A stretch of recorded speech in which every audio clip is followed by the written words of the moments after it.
Excellent. Okay, so let's get cracking. Welcome. So, what we're going to be talking about today is how to avoid roadmap derailment. So, tactics for avoiding the agency trap. So, first of all, I'll introduce myself very quickly. By no means the important person here, but just so you know who I am. I'm Megan, I'm the CMO here at ProdPad. Like I say, we will make sure there's a Q&A at the end, so add your questions into the question and answer box. And yeah, Janna, do you want to fire up the slides? Yeah, absolutely. And Let me we'll, get this shared. Sorry, I thought I was sharing this. There we go. there we How's are. this? There we go. How to avoid roadmap derailment. Before I introduce Janna, what I want to do is just briefly explain to you a bit about ProdPad. Some of you may be ProdPad customers, some of you may be well aware of ProdPad, but for those of you that don't, ProdPad is a complete product management platform. Janna and her co-founder Simon Cast created ProdPad about 12 years ago now because they were product managers struggling with a lot of the issues that product managers struggle with, and created both the Now Next Later roadmap and ProdPad as a solution to a lot of those problems. So ProdPad allows you to get control, to add transparency, get organized. It gives you a single source of truth for your product decisions that helps you communicate those product decisions and what you're working on internally and externally. It also, nowadays, different to 12 years ago, is packed with some of the best AI tools of any product management tool on the market. So it helps product managers to do more and to work far faster. But yeah, one of the problems, one of the issues that Janna and Simon were facing as product managers is this: how to balance the pressures that come at you as a product manager from other areas of the business, from externally. They may be from sales, from who want to close a big deal. It might be from execs, leadership execs who have opinions. It might be the sort of, particularly in startup days, the sort of need to make some cash, right? And how do you balance that? How do you navigate that when you have a desire to be a true sort of product-led company, building a scalable tool to help deal with widespread problems? And so understanding how to navigate that balance and those pressures is a very important skill for a product manager. And so that is exactly what Janna's going to be talking about today. So with that, I will pass over to Janna. Excellent. Thank you so much for that warm intro. And let's kick off. So, when we were little, we talked about what we wanted to be when we were older. Some of us maybe wanted to be firefighters or teachers or maybe even astronauts. But what about asking ourselves what we want our companies to be when they grow up? Do you want something that pays the bills for you and your team? Or do you want something that gives you purpose? Or are you aiming to solve hard world problems or maybe IPO and make your millions? There's a lot of different ways to run a respectable and profitable business, but there are limited ways to scale. And unless you're setting your expectations and goals really early on, it's easy to go off track and build a company that doesn't grow up into what you imagined. Now, the biggest indicator of your ability to scale is to look at what it is that you actually sell as a business. That determines whether you're more of a product company or an agency. Now, agencies sell their time in exchange for money, and this usually takes the form of custom client contracts and projects. Whereas product companies, on the other hand, they sell value that they create. Now, time is the one thing we can't create more of. It's the ultimate limited resource. And so agency style businesses can only scale with more human resources, more people providing more of their time to the business. Product companies are able to create value by investing time upfront into a mix of products or services that can be resold again and again without needing lots more humans to scale. And so, this is why product companies can scale into such enormous tech giants, and fundamentally, why agencies can't. Now, there's absolutely no shame in building and running an agency. It's a brilliant way to make money and create purpose and solve problems and get paid. But agencies don't change the world, product companies do. And so let me hear it in the comments here. Who here is here to make a dent in the world?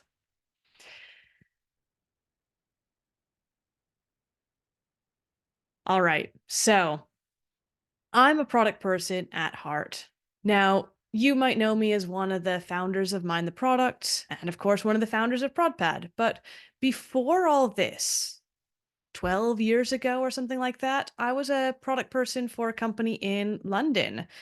And I was meant to join the team as a product manager, but after about a week or so there, it became clear that I was really lined up to do a lot more project management than I'd really expected. Who's been there? Now, the company hadn't knowingly missold me on the job. I just seen that they'd gotten stuck in a trap that I now know is really common. I see it all the time amongst other product teams that I spend time with. And I'm here to warn you about it and hopefully keep you from the same trap. So, today's talk is going to be a journey. I'm going to talk about the power of product in terms of discovery versus delivery work. I'm going to talk about the reasons that companies get pulled off track from their product led goals. I'm going to give you some clear signs to watch for when you know that you're veering into agency territory and no longer acting like a scalable product company. And I give you some actionable tips on how to get out, including how to think about your team and your pricing and how to format your roadmap so you don't get stuck in this trap in the first place. So, are we ready, producteers? All right, let's go. So, why is discovery so powerful? Discovery is at the heart of what product teams do. And the very nature of discovery is to cast a wide research net to identify problems and hold back from committing to a solution. And the product team then has a process of essentially guessing and checking to optimize to find the best solution that's cost effective, desirable to the market, feasible to build, and valuable for the business. And it's a process that can take years and is messy and doesn't guarantee success by any stretch. But when it is successful, it pays off in spades. Contrast this with how agencies work. In an agency, the client identifies the problem for you and then enlists your team to tackle that problem, and you and your team get paid for that piece of work. Now, as a product person, you should cherish every moment that you get to spend in discovery mode. This is where those big, juicy problems of the world are found and are cracked. This is where the real value is discovered. Now, delivery is when you're honing in on that one problem, and it's really more of a means to an end. We all have to have delivery, it pays the bills, but it's not the earth moving, disruptive activity that discovery has the potential to be. You've got to have balance. You need to have enough time to both discover the problems and then spend some time on actually delivering those solutions. But what if this gets thrown off balance? What if you're like me at that last company and you end up starting off with great intentions to discover problems and interesting ways to solve them, but before you know it, you've got your hands tied with too many delivery commitments? So many companies aspire to be product companies. We see lots of product companies, product manager hirings on the up again. There's so much support and knowledge out there about how to build a product company. We've all set our course for takeoff here. And yet, so many companies go in with this idea of building and scaling a product company, but they end up in this same trap that I did in this previous job, acting like an agency, taking on client jobs and commitments and carving into their time that would otherwise be spent on discovery. And rather than take off, it causes companies to sputter and fail. So, what's going on here? So let's talk about some of the reasons these companies are getting pulled off track. All right. So building a product takes time. You've often got months or even years before your product is generating enough revenue to cover the cost of the team. And so many companies resort to hiring out their time in exchange for cash in the short term.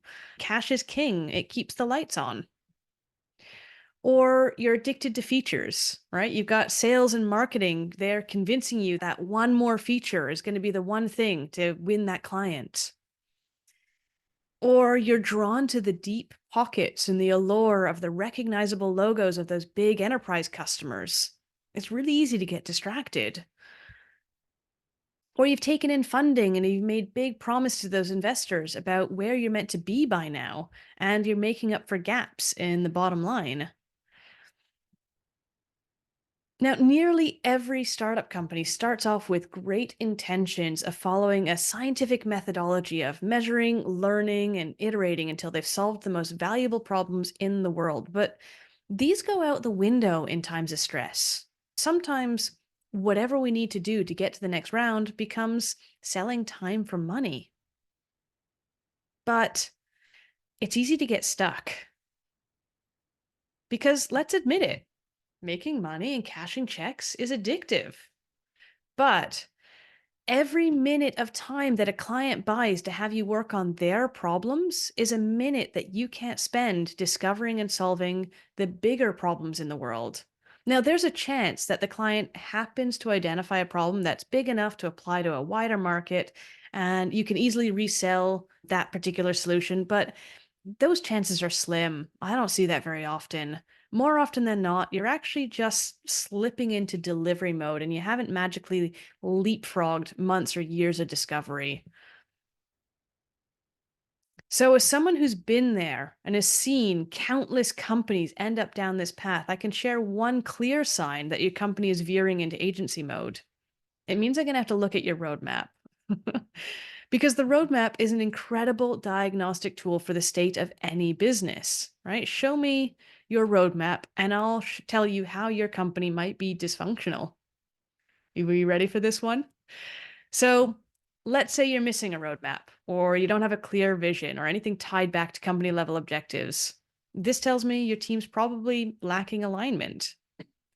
Or let's say your roadmap is filled with features and solutions instead of problems to be solved. This tells me your team probably lacks autonomy to figure out the path ahead for themselves. And let's say your roadmap is dictated from above. It's just a plan to execute given to you by your execs, and there's no room for questions or experimentation. This suggests that there's probably a lack of psychological safety in the team. But the biggest offender of them all, the one that tells me you're probably in the agency trap already, it's the sales led roadmap. In a discovery led roadmap, the roadmap should be a series of problems to solve and should facilitate the discussion of what could be solved and in what order to reach the product vision. In a sales led roadmap, the roadmap looks more like this. All right, before I go, you guys want to see one of the worst roadmaps I've ever seen? This is actually my roadmap from years ago. All right. So the gray areas represent discovery led work, where we were building for the wider market and trying to find the biggest, juiciest problems and the best ways to solve them. And unfortunately, our time was dominated by the work in that green strip towards the bottom, which we called enterprise and partner launches. We all know what that meant. Now, these were the things that we were doing to close specific deals by specific dates. And sure, it got us paid that month, but look at what the cost was. For the preceding quarter, we basically did nothing to further the vision of our core product. All of our work was tied up in partner work. And looked like the partner work cleared up in the future. It never did. Our salespeople were always coming back into the office with this big grin on their face to tell us about this next thing that they'd sold, only for us to find out, yeah, it required work on the roadmap to make it fit. Ultimately, we didn't do a fraction of the discovery work that this roadmap suggests we were going to do in the future. Ultimately, this business failed.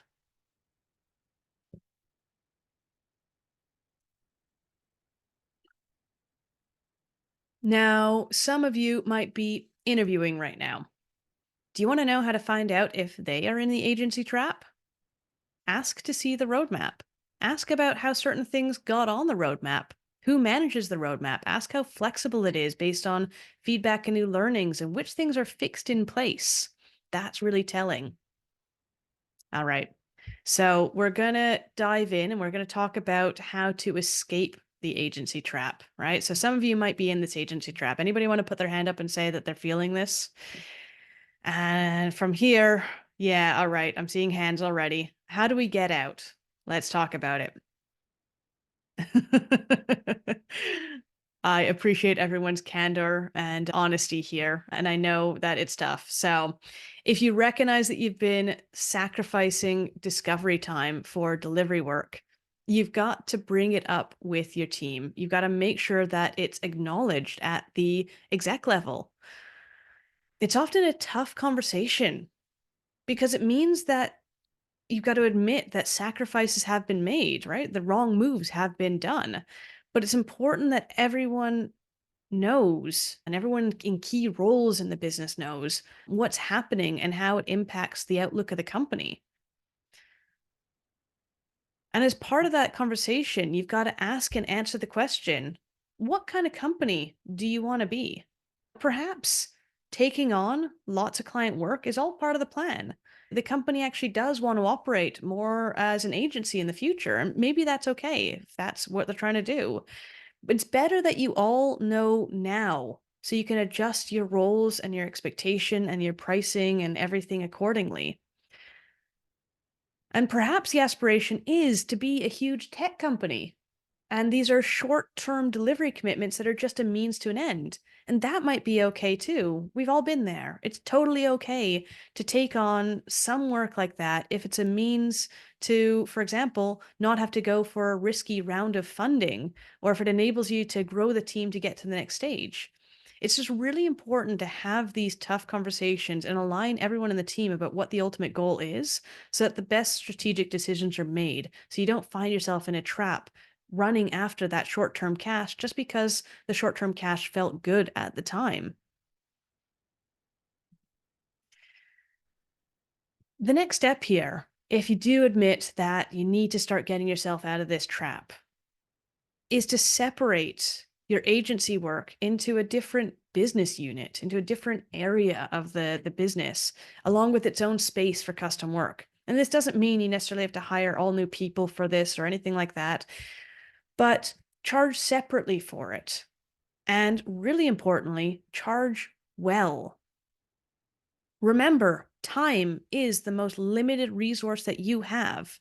If someone is asking for custom development for you and you're a product company at heart, do not be afraid to ask for eye-watering fees for that honor. Remember, they are buying time that you otherwise could be using to build your rocket ship, right? Where else are they going to go? Their alternative might be that they could go to any other development team out there, go next door. But think about it, is it really? Because they're coming to you for custom development because you built something really special and proprietary in the first place, right? Because you might be the only team in the world actually be able to give them specifically what they want. The alternative, if they don't buy the product as it is, or they don't buy your handsome fee for the custom work, is to spend years rebuilding your product that you spent years building, and then doing that little custom bit on top themselves, or finding some other team to do this for them, which isn't going to be cheap if they're going to some agency next door. So none of their alternatives are very cheap. The problem comes with companies is that with product companies is that they are used to charging low fees for their monthly billing because they spread the cost of their work out. And then they have this mindset of not charging a lot. So when it comes to custom work, they go, yeah, $1,000 sounds like a good deal. But what they don't realize is that custom work costs a lot more than that. So really important is that you've got to think about charging more for this custom development. It's not just the cost of your monthly fee. It's certainly more than that. And don't be afraid of doing so. So they might go with a competitor, but remember, there's a reason they're asking you. And sure, you might lose some deals this way, but remember, you're a product company. You're selling a product that you've created. You're not trying to be an agency. You're not trying to be grow into an agency. That's not what you are at your heart. You're not trying to sell your time. Otherwise, it's not worth your time. It could end up sucking you into a trap that leaves you in the wrong position down the line. So charge more for the clients that you want to keep and get rid of the time wasters and focus on building the product that's going to help you get to the right place. And finally, you want to start decreasing your dependence on the cash that comes from committed client or contract work. You've got to be deliberate with how much time you spend in delivery and discovery. So think about that continuum of delivery versus discovery. So are you currently spending 100% of your time doing custom delivery work for clients and none of your time doing discovery? Is it 80-20 that takes up your team's time? If it's 80-20, what can you do to get that to a 70-30 split by next month? What can you do to get that to a 50-50 split? You've got to think about the strategic steps it's going to take you to move towards that sort of thing, that sort of level. And then eventually you can start saying, what would it take to get us to 80% discovery and only 20% delivery, and eventually 90-10? You've got to find the level that's most suitable for you. And don't expect that you're ever going to necessarily get to 100% discovery and no custom work. That's not necessarily the right model for you either. But just think about where it is that you want to be in terms of that continuum and start moving yourself away from full delivery mode and basically carving out more time to spend in discovery. So you've got to plan out steps in your strategy. You've got to look at how you might build up your core product so it will sell more and more. So you're less dependent on that external funding from clients and custom work, and give you time so you're more free to solve problems in the core product itself. So think about why your core product isn't supporting the business. What needs to happen to get you to the point that you could actually spend 80% of your time on that? Why is it that you're spending actually 80% of your time on client custom work? What would happen if you just stopped that? Obviously, you can't just give up that cash. You need to think about what would happen. So, what steps need to be taken in order to build up that core product? And everyone here is going to have a different story. Everyone here is going to have a different strategy. And that's where your road mapping exercises are going to come in handy. We're going to talk about road mapping in a little while. But remember that this isn't going to happen overnight, and it's not going to happen by itself. It'll take you and your team to gather around, admit that there's a dependency on agency mode. The fact that you guys are all here, ready to listen to this, is a really good first step. You've now got some vocabulary around it, which is a really solid first step. And make a concerted effort to make a plan on how to get away from it if that's the direction that you see that you need to go. And finally, ditch that sales led roadmap. You don't have to wait until you're fully product led, but by changing the format of your roadmap will change the habits of your team and set you on a healthier course. As I said, this is a sales led roadmap. It's largely driven by features and client deliverables, and ultimately, it looks like a project Gantt chart. It looks more like a project Gantt chart than what a roadmap should look like. And this format encourages the team to think about which features need to be delivered and when, and outline and focus their work more on, in this particular case, the partner launches rather than the core product. Ditch this format and think more about something like this, a discovery led roadmap, which is centered around the business objectives to meet, like revenue or user targets and customer problems to solve. So the product manager uses the roadmap to make sure that things are prioritized, to make the most use of resources, and are spending time discovering the most interesting and valuable problem areas first. It's not overrun by client commitments. Now, one fundamental thing to remember is that product is a big unknown. You're building into uncharted territory. There's no blueprint to follow. There's no right way to do this. It's like landing on a new unknown shore and knowing that you want to get to that big goal top mountain in the distance, and you have to pick out the best path along the way. Now, you've got certain resources with you now, and you'll pick up more resources and knowledge along the way, but it's up to you and your team to survey your surroundings and decide what you have now and what problems you need to solve as you go. And as I said, every journey that you're on is going to be unique. Every product is a unique journey. And so this is where that concept of horizons come in, right? You're standing here at the present time, what we'd call now, and you can see what's keeping your team busy right now, what problems are right in front of you. Like you landed on this new shore and there's a bear right in front of you. That's your first problem to solve.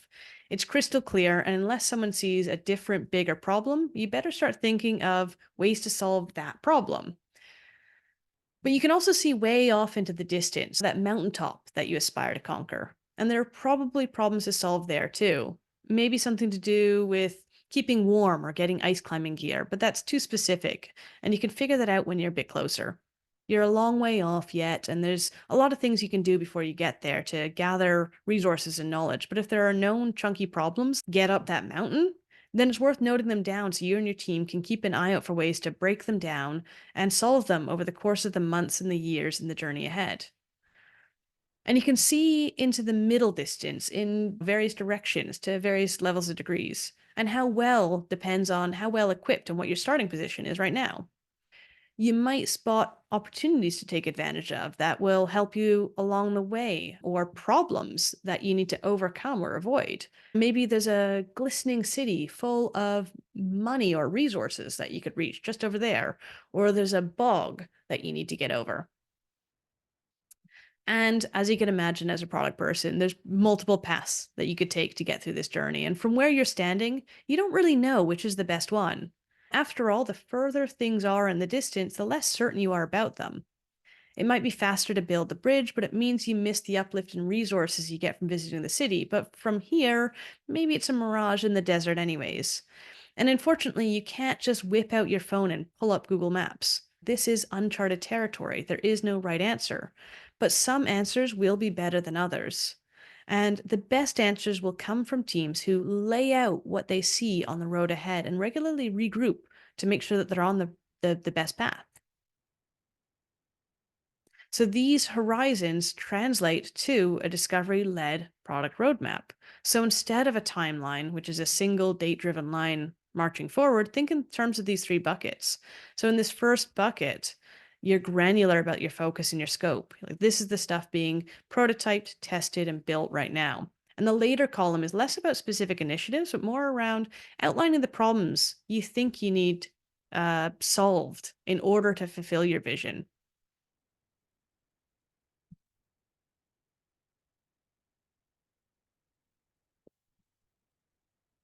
All right. Now it's easy to get sucked into the agency trap if you don't have aligned goals as well. So this is where frameworks like OKRs come to help.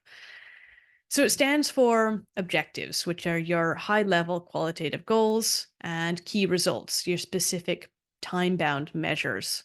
And the concept of OKRs is that the company sets the top level objectives, often called the North Star, and the team then works together to decide how they can help contribute to that goal. And it's vastly different than the old way of doing management, where you think of management setting goals for each team and then micromanaging the progress. It means that it's using the knowledge of the whole team to set the goals, which means gaps are more naturally spotted and filled. The team can work more autonomously and isn't held up by limitations in knowledge or time by middle or top management. Now, I know that OKRs aren't perfect. One of the big complaints about I hear about OKRs is this concept that around OKR drift. It's when you set up your objectives and key results in one place and then go off to do your day-to-day product work in another place. And what tends to happen is that the OKRs get forgotten about. When the team goes back to update them at the end of the month, the OKRs just aren't as relevant anymore. And as the team's been essentially learning and iterating over in the product space and wasn't looking in their OKR tracking space. It's one of the reasons why OKRs often fail in teams. I regularly hear people saying things like, OKRs don't represent the stuff that I work on every day, or we move so fast that OKRs can't keep up. There is a solution to this. To fight OKR drift, and ultimately, to fight the agency trap, a term that you'll need to know in the OKR world is initiatives. And for some reason, it's like the forgotten middle child. I guess because Oikers doesn't have a good ring to it. An initiative describes the specific activities or projects that a team is working on to influence the success of an OKR. Even if you identify what you need to achieve based on the company strategy, and determine what good looks like, you're not going to get very far if you're not able to outline the actions you plan to take in order to get there. So let's use this as an example. Let's say you want to increase user engagement on your SaaS platform. This might be a great way to start breaking yourself out of that dependency on client commitments, client discovery work. So that's your objective. You might have a couple key results that go with it. Maybe you are measuring progress by something like achieve a 20% increase in monthly active users and a 15% increase in average session duration by the end of the quarter. So to hit these key results, you're not going to do it just by willing it to happen. You're going to have to take action. So your initiative might be something like address the top 3 pain points identified in user feedback around this, or to simplify the experience in your app around the core jobs to be done. Now, chances are you're going to need to make progress on both of these initiatives to hit your goal. And within each initiative, there's probably a number of things that you can try, all of which will take some time to see some results from. And those things that you'll try are what we'd call experiments, or what I like to call ideas on your ProdPad roadmap. And so a solution that ties all of this together to give clear product direction is a lean roadmap or a discovery-led roadmap. Each of these blocks are initiatives, they're problems to be solved, and each is linked to a specific objective to ensure alignment, and they're also linked to those experiments, to those ideas to ensure the team is trying different approaches to solve those problems. So this is one popular configuration. And here's another one that's very similar, but it groups the initiatives by objective. So the value of this roadmap format when paired with objectives is that it takes the focus off building features and hitting delivery dates and helps your team strive towards solving problems.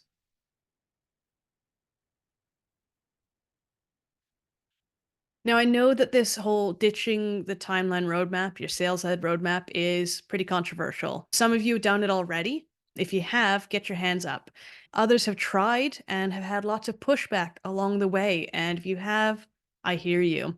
We've actually written a 5-lesson course on how to make that transition, including a really detailed outline of how to handle objections from any specific stakeholder, whether that's your boss or your salespeople. That's a tough one, your marketing team, customers, investors, whoever it is who's holding tightly to the notion that you need to keep making delivery commitments to clients. So this guide has guidance on how to get you past whoever it is who's holding on to that timeline sales-led roadmap. If anybody still needs convincing, we've also created a presentation, this resource to help you convince them. You download this presentation deck, and it's basically a deck that you use that has all the arguments for moving away from timeline and more towards a lean now, next, later format. So you can download that, make a copy, adapt it to make it fit your own style, whatever you like. It has all the speaker notes, and then you can present it to your stakeholders to win them over. And I also know that having examples on hand can be a really valuable tool. So we have a sandbox version of ProdPad. I know many of you have had a chance to play in this before, but for anybody who hasn't, it has example roadmaps, OKRs, roadmaps with initiatives and experiments and feedback and all sorts. So it's all in this freely editable place. So you can show it off to your team to give them an idea as to what it is that you'd like to do with your own roadmap. Compare and contrast with your sales-led roadmap. Now, I have a secret for you. Now that we've been talking about moving away from product and into this agency style, you don't have to go product. There's a big world out there and a lot of ways of providing value. If you're going to go the agency route, then acknowledge it, own it, hire for it, and do it properly, including setting pricing and expectations accordingly. Just don't fall prey to the most common killer of product companies. Product companies get sucked in by the allure of agency work because it solves an immediate problem in the near term, but it forces them to take their eye off the ball. And if done well, it can bridge them elegantly to the next stages and onto success. But if done badly, it can doom the company. So identify it, start acting now to identify and work towards building the type of company that you want in the future. And just remember to ask yourself, what kind of company do you want to grow up to be? So, I hope I've left you with some food for thought and some useful takeaways. These slides are available to grab, and as this whole presentation has been recorded, and I do see that there's a whole bunch of questions that have been dropped as well. So I'm going to pass it back over to Megan, and we'll continue this conversation. Excellent. Thank you very much, Janna. Of Really course. insightful, Yeah. really useful stuff there. But yes, you're right. We've got a whole bunch of questions. I'm actually going to kick off with one that was sent in to us before the webinar. They couldn't join the webinar and were really keen to have this answered. It's in essence everything that we've been talking about, but maybe it's an opportunity to summarize. The question is, how do I gradually decrease my dependence on money from custom development? Yeah. So what that really comes down to, if you want to start decreasing your dependence on custom development, is first weighing up what that custom development is doing for your business. So, is it that you are fully an agency company that wants to become a product company, or is it that your level of dependency is like it's 10% of your business? Weigh that up and figure out where on that continuum are you. Maybe it's a 50-50, maybe it's an 80-20. So, figure out where you are and then figure out what it's going to take to sidestep that, to move that needle so that you can carve out more of that time. And that's about balancing out the actual revenue that you're getting. Let's say you are making half your money from discovery and half your money from delivery type projects, or half your money from discovery project from delivery projects, client stuff, and half your money from your core product. What can you do to bolster your core product so it can be earning more, so you don't have to earn so much from these custom delivery pieces? And you might have things on your roadmap that you can bring forward or that you can reprioritize so that you can focus on those particular things. Or is your business willing to take a short-term hit if you realize that actually the reason why we haven't been working on revenue generating things, we're stuck in a rut on growing our core product because we're spending every month on our discovery, on our delivery work. But if we were to take a break, spend 1 week extra a month on the product, we would be able to bridge that and get to the point that we are making more. Figure out what that's going to take, make a business case, and apply monetary levels to it. So you're able to say, this is worth this much to us, and this is worth this much to us.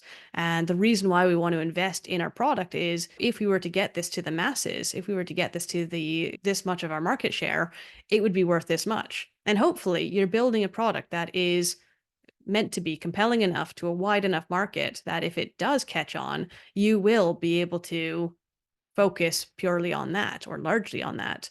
If you're not able to make that case, then there might be a case to say that there isn't a market for your product there. So this is why you need to really take a step back and say, how much are we actually making from the product? How much are we making from custom development? And can we justify that step over to spending more on the product itself? Once you've actually made that case, it's a matter of carving that out that time, right? It's a financial decision saying we're not going to sell the month of May to this client. We're going to spend it on this, which should kick back this much into the product. Now it'll take 3 months to see that product, that investment turn. But once you actually start seeing that, if you're building like a SaaS, for example, it will be recurring revenue and that continues to come back to you. And that's worth much more than one-off fees that you're getting from your clients. So make the case in a financial sense for your business, for your execs, and then take the jump. And whether it means taking small steps or bigger leaps, that depends on the case that you're able to make. Janna, that's got me thinking about particularly in, or maybe this is unique to the B2B space, but do you think there's a tendency with companies who find themselves in the agency trap where they have gone after an enterprise market soon? So before the product has the maturity, and if you do that too soon, you find yourself having to just build one more feature and one more feature to close every deal. And Yeah. should get to a stage where you think we're having to build new features to close every deal, are we aiming at the wrong market? Yeah. Exactly that. And that's actually one of the big traps, right? That's why I flagged it as one of its own sort of gotchas is enterprise clients will pull you off track. Mm. There's this allure of these big logos and deep pockets, right? Because they're the ones who are willing and able to pay for this stuff. And it's easy to think, oh, so and so will pay for this. Unilever can pay for this. So obviously Procter and Gamble can pay for this. And you think that if you can close the deal with one, you'll be able to close the deal with the other. And it's not necessarily true. What tends to happen is you're spending this time building this custom bit of work for these clients. And yes, you're getting paid for it. And they're paying what feels like quite a lot because you're a small business and you're taking in this money. But what you're missing out on is, first of all, that discovery time, right? That ability to say, actually, we're going to spend this time listening and learning from companies like them and figuring out what kind of things we could solve that would solve their wider problems and sell it to them all at the same time. But you're also losing the ability to really understand your ICP, and that's part of that discovery process. If you're really understanding your ideal customer profile, you're able to sync that with where your salespeople are selling. So your salespeople are no longer just going out and finding people with money or companies with money and bringing them to your door. And then those companies with that money are at your door saying, cool, here's the problem we have. Can your thing do this? And you say, sure, we can make it do that. Instead, they're saying, we've got a product that does this. Let's go out and find people who need that particular product. And that's a completely different mindset. That's a completely different shift. And that does require you to sometimes hold back on taking things to market. It requires upfront investment at times. And this is why it can be more difficult to build a product company. It does often require upfront investment or simply more time to get to that point. Mm. And I suppose it's very hard for anyone to say no to a salesperson saying, I can bring in $2 million with this customer. But I Yeah. suppose then Yeah. when you talked about taking a financial argument to the sort of to your execs to convince them, I suppose there it would be Yeah. if we don't aim for enterprise, we can sell with shorter sales cycles, Yeah. lower cost of sale, higher volume, and present those numbers, Yeah. potentially a bigger sort of total addressable market. Exactly that. And don't get me wrong, sometimes the right answer is to do the custom development, right? If somebody's coming in and Mm-hmm. saying, we'll pay you $2 million to do 2 months of work, and you're a small team and you're going, huh, we could either do that or we could spend 6 months Yeah, raising the same amount. right. Maybe that's the right move. Maybe it's not. Maybe you could build something that's more convincing and reach a bigger market doing something else.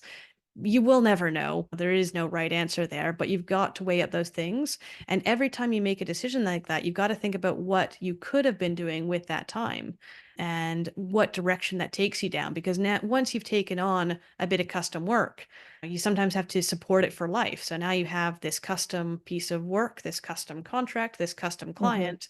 And if you just get paid once for it, you might be holding on to it, even though you've now got them, but hopefully down the line 20 million worth of money ARR from other clients, 200 million from other clients, and you got to consider what that's going to do down the line. So it's never a super easy answer, but this is why I said if you are going to do it, you need to price properly. And 2 million would certainly be like, oh, okay, I'll think about that.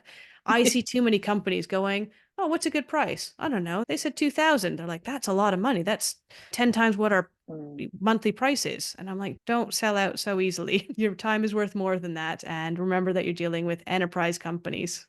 Stephen's got an interesting question here. How does one escape the agency trap in separating and charging accordingly when the partnerships are all internal? So my company has a lot of interdependent teams. So any large work is necessarily cross-functional. Oh, good question, Stephen. I'm not So I sure I got suppose, a great answer to that one because I'm not really sure I understand the mechanics of having an agency trap when you're talking about internal teams or partnerships internally. I guess this would really come down to making sure that you're having the right conversations at the right level. So if you're saying, hey, I think that one team is absolutely cramping our style and we could be as a company doing much better, but instead this side of the company is having us build this type of work. And that means that we're not able to deliver as a company and therefore reach our ultimate goals. Get that conversation going at the right level. And even if it means it's a tough pill to swallow, they've got to swallow that pill. Otherwise, they're going to continue chopping themselves off at the knees, building the wrong stuff for the wrong reasons. great, thanks. And Steven says I zeroed right Hey, in. So I think I nailed it. nice, Awesome. nice. Thanks for the feedback. That's appreciated. Another question here. What do you do when leadership refuses to align on or set a North Star and has very weak misaligned OKRs? Oh, that's a really tough one. Having a solid North Star is one of the most powerful things that a company can do, right? You need to make sure that everyone is pointing in the right direction. Otherwise, if you don't have a North Star, you don't know which way you're Mm, going. Every direction is possibly the right direction. And therefore, what could you possibly do wrong? What could you possibly do? mm, No one knows. This is again where you've got to have the conversation upwards and have yeah. those tough chats. I find product people are great at having conversations with stakeholders when it comes to customers or their developers or their marketeer, but they struggle when it comes to having conversations upwards, their executive stakeholders. And I think it's because they feel like they've got this power over them. And maybe there is some power distance there. But at the same time, we need to be able to ask those questions to say, what is it that we're trying to do here? What is the problem you're trying to solve? Run discovery on your execs just like you run discovery on your customers. Your customers sometimes aren't clear about the problems they want you to solve, and you need to figure out ways of asking those questions. Same thing with your execs. They're sometimes not clear about the problems they need you to solve, but you need to figure out the right questions to ask. You need to figure out which form of communication works for them, and you need to get that information out of them and communicate it back to them and say, okay, this is what we've understood. Is this right? And then you start getting alignment. So That's treat your nice. execs like customers. I also think everything you've outlined in this webinar today about how a product strategy and a roadmap works back from the North Star. Yeah. As product managers, you should take it and say, in order to build an effective Yeah. product strategy that will deliver the value we need it to deliver as a business, I need, and even I was thinking it's useful to give people to do the work for people, and they can either deny or confirm or adjust. So you could even go and suggest, look, I think this should be our North Star, or is it this or is it this? Choose one. Or and at least like that will, like Jenna said, what problem do you want solving? Like you suggest some to them, and it's often a good way of getting the conversation started. Yeah, absolutely. Absolutely. Oh, this one is We, we, interesting. We've we, we've, actually, we've got some really great questions here. Keep yeah, them coming, folks. I don't have a, particularly hard stop, so I would love to answer these. Jump in. What's the next one? yeah, this one I love, and we've done a webinar recently on this subject, and we've got various resources that would help. But in the company I work in, now, next, later is read as meaning 3 months, 6 months, 9 months. How do I help break that very literal translation? Great questions. Yeah, it's not an uncommon one, right? A lot of people actually sometimes rename their roadmap in ProdPad because that's the capability is they rename it to something time-based to wean people off their timeline roadmap and into something more like a now, next, later time horizon format. Now, the really key thing is that what you want to start doing is taking the times off the top and turning it into now, next, later. And where there are dates, you can add those to individual cards. But what you really want to do is get people thinking about the order in which you're going to tackle things. And if somebody says, oh, this is in the later column, so we think we're going to have it in 9 months' time, turn that around and say, okay, so in 9 months' time, we're talking end of this year, early next year. How big is our team going to be? Are we going to land that funding? Are we going to get that person on board? Is that other project that we're dependent on going to be done? You don't know the answer to any of that. You don't even, let alone where the economy is going to be or other sort of factors like that. So, unless factors like that, you're not going to be able to give certainty on something that far out. What you can do is give your clarity on where you think the directionally we need to go and the order in which we're going to tackle things and get feedback on that. Once you get closer to that's when you can start giving some clarity on, okay, yes, this is actually in the order of this now and it's within the now. So reasonably we can say it's probably within the next 1 or 2 months. The course that we've designed, which is about moving from timeline to agile now next later road mapping, within one of the lessons, and you can find the link at prodpad.com/downloads. One of the lessons there has a bunch of examples of different ways that people have defined their time horizons and different labels people have given to each of the columns.